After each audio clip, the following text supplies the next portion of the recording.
Всем привет! Harduse тестирование китайской пародии на Hinderer Inron MY803. Нож абсолютно новый. Острота из коробки.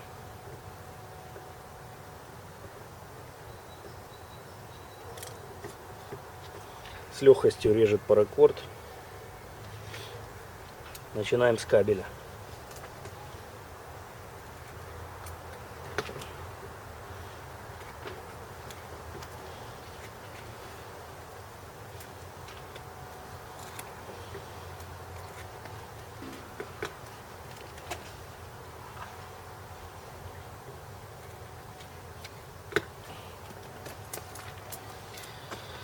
Несмотря на то, что нож имеет сведение в 0,6 мм, режет он довольно паршиво.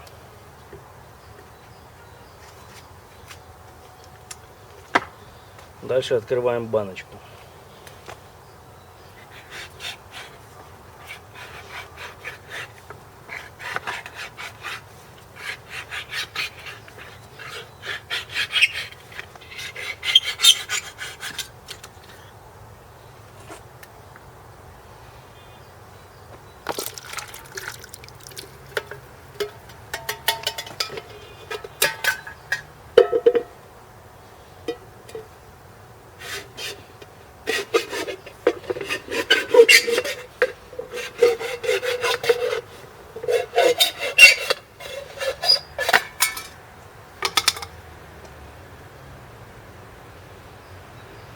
С банкой нож справился отлично, честно говоря. И на режущей кромке вообще никаких повреждений. Но на самом деле она даже не помялась, ничего. Не знаю, я прям удивлен. С легкостью продолжает резать паракорд. Чуть-чуть ему не хватает. Вот так. То есть эта режущая кромка прекрасно открыла банку. Удивил нож. Ну, дальше строгание алюминия.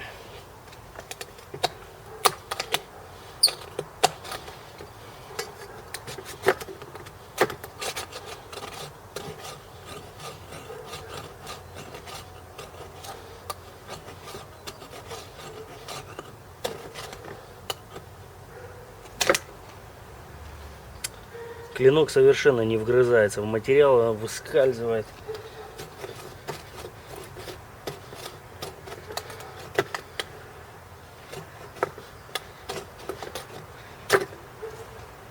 Я даже не могу показать стружку, которую он снимает, потому что она просто крошечная, какие-то маленькие кусочки.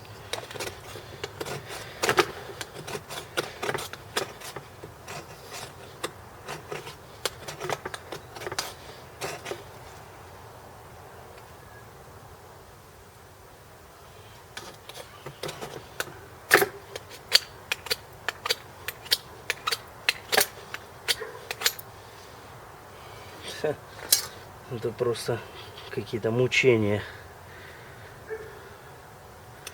по твердым материалам. Ну, режущая кромка целая. Все нормально. Дальше у нас проверка замка. Кстати, обратите внимание, как глубоко начал заходить фрейм после того, как я дал небольшую нагрузку на этот нож. То есть сейчас он крепит нож как-то очень сильно прям. Я даже пальцами не могу сорвать его.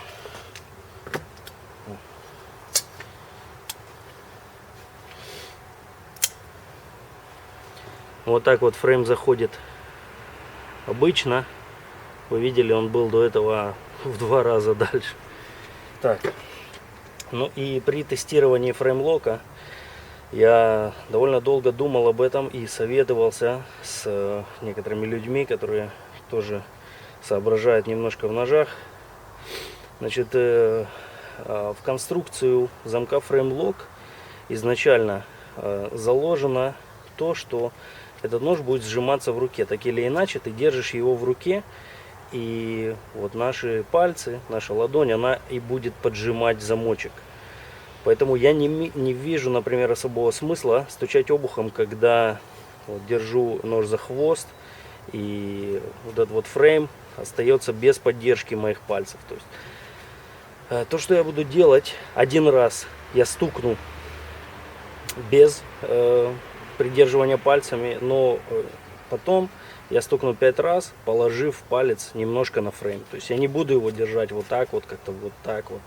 Но немножко я буду контролировать фрейм пальцем, потому что так этот замок проектировался.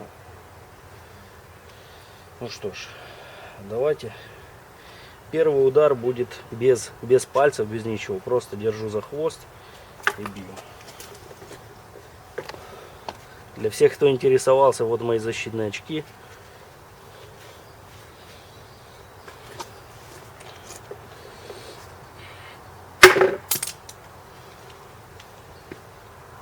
Так, очень сильный был удар.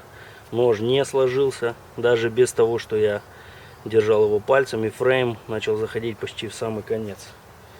И теперь 5 ударов.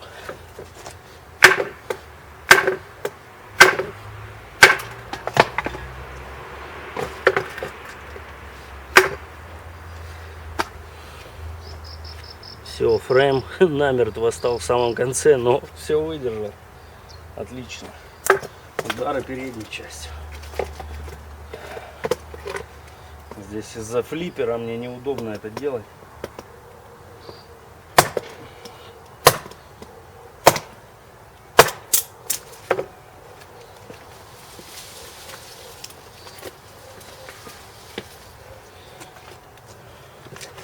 Еще один.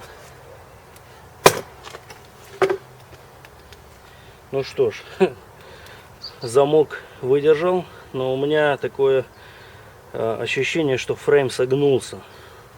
То есть сейчас есть большой вертикальный люфт. Это не то, чтобы фрейм сейчас поджимает пятку и его как бы заклинило, он закусило его там, скажем так. Нет, его легко можно отжать пальцами, но из-за того, что он погнут, я не могу отжать его уже до конца. То есть сейчас по большому счету замок заклинило. Его нужно как-то разбирать и отгибать. Сложить пальцами нереально. Попробую при помощи каких-то вспомогательных. Ну так вот еще можно. Вот я его открываю. Ну, фокус. Бум. Идет до самого конца и люфт. Ну что ж, в принципе, свою задачу он выполнил. Дальше переходим к тестированию стойкости кончика. Кончик на ноже довольно плотный, не какой-то дохлый.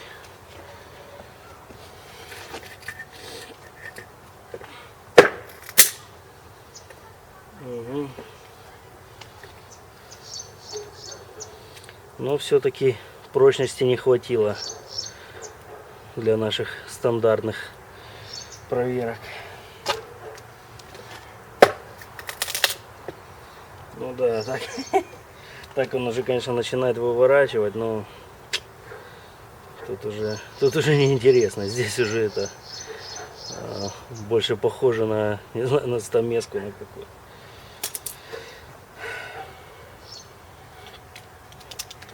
Так, естественно, тестирование по металлу мы не делаем. Единственное, что осталось, порубить им немножко.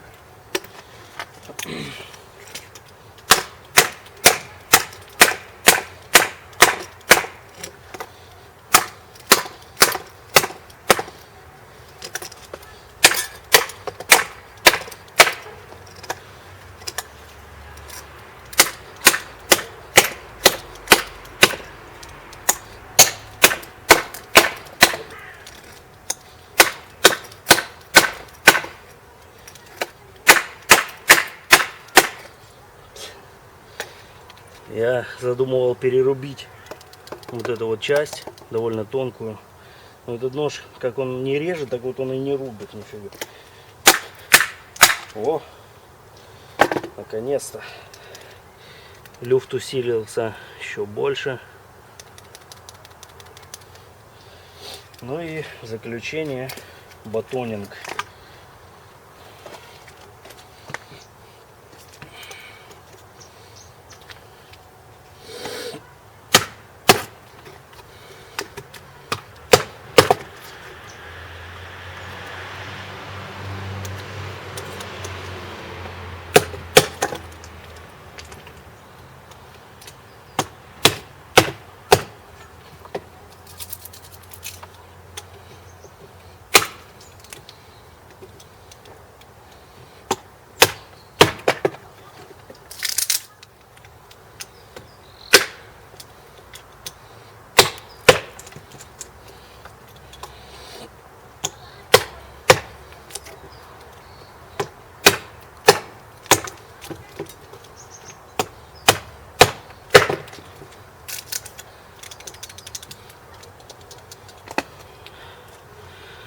Люфт увеличился еще сильнее. Фрейм прогнулся. Прогнулся, он смят вот там вот немножко. Я покажу это потом.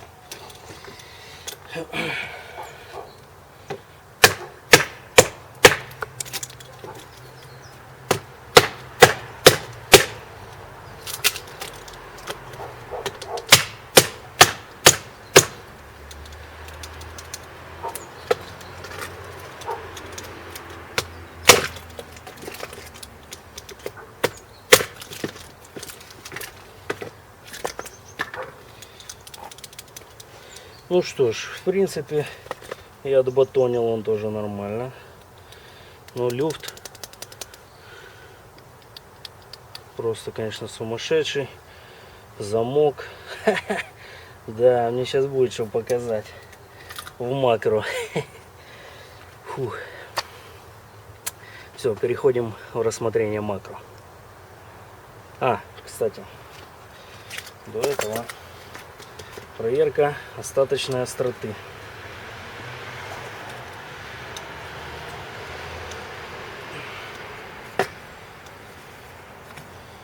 Ну так.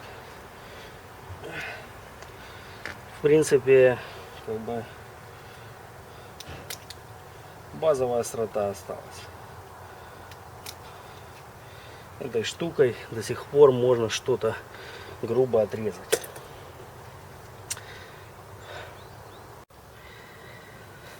Нож выдержал большую порцию издевательств. И давайте посмотрим на то, что от него осталось. Значит, для начала клинок. Режущая кромка.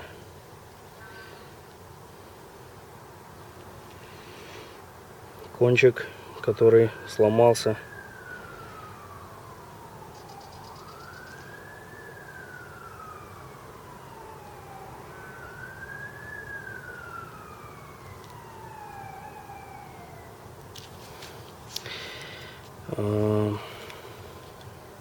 Но в принципе, вот кроме кончика, ничего больше нельзя сказать, что сломалось.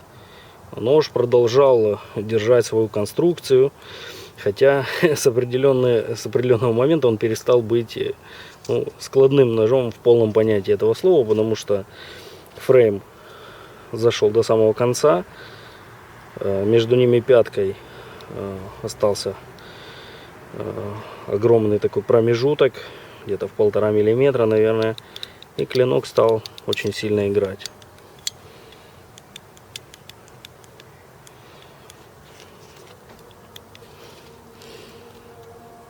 Упорная втулка, в принципе, осталась целой. Основная проблема именно в фрейме. Несмотря на то, что он стальной, он погнулся. Это можно видеть вот здесь вот. Видите, вот это вот небольшую деформацию. Вот тут вот она отсвечивает цвет вот так вот неровно. Вот. Этот фрейм, он погнулся вот так вот и вот так вот внутрь. То есть обратите внимание, фрейм, вот эта вот пружина, она зашла под оставшуюся часть. То есть его согнуло вот так вот, кроме того, что еще и выгнуло дугой. Вот. Прямо сняло металлическую стружку с него, когда он туда заскочил.